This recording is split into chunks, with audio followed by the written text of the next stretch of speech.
Okay, so let's unpack this. We're diving into a really interesting story today. Imagine being brilliant at grammar, great vocabulary in English, but there's this one tiny, unassuming letter that just constantly trips you up.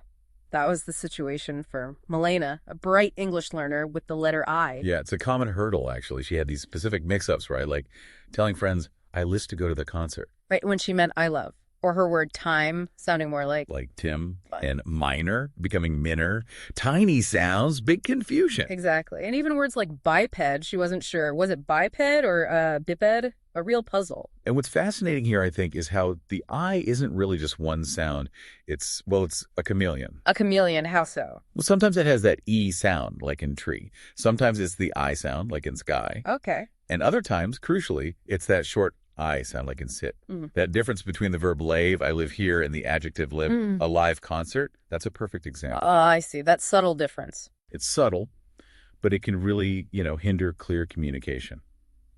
It's a barrier many learners face. So what does this all mean then? We're taking a deep dive into how Milena finally untangled this linguistic knot. She found these online lessons, RuiEnglish, and they apparently revealed some key insights that really turned her pronunciation around.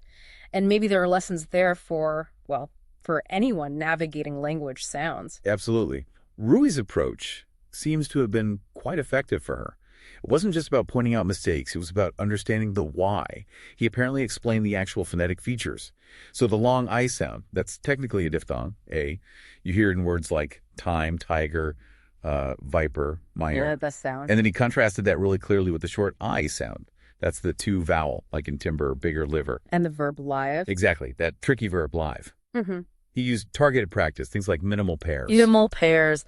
Like time versus Tim, or maybe slip versus sleep, focusing on just that one sound difference, emphasizing the mouth shape, the tongue position, even how long you hold the sound.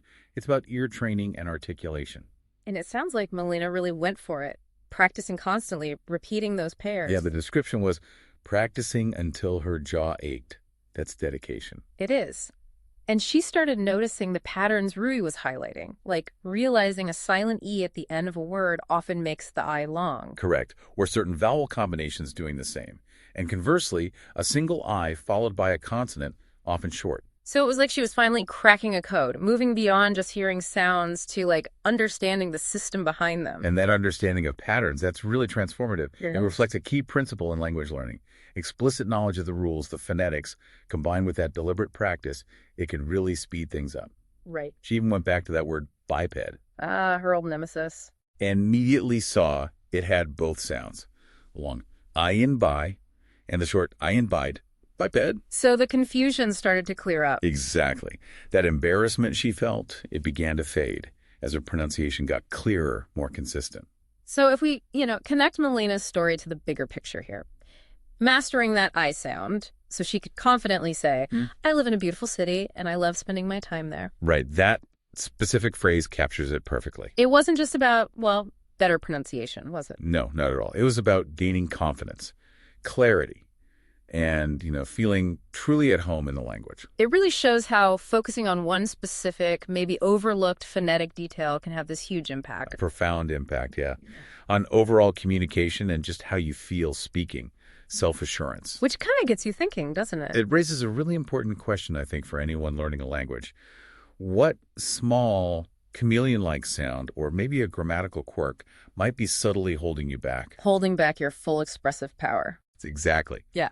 Milena's journey shows that a really focused deep dive into that specific challenge, understanding its structure, applying targeted practice, Can unlock a whole new level of fluency. and authentic expression that's often not the big grammar rules. It's those nuanced, seemingly minor details that can make all the difference. So here's a provocative thought for you to take away. Could there be just one single elusive sound or maybe a linguistic pattern in a language you're learning right now?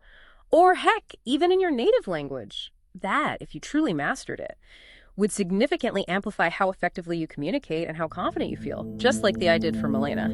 Something to mull over.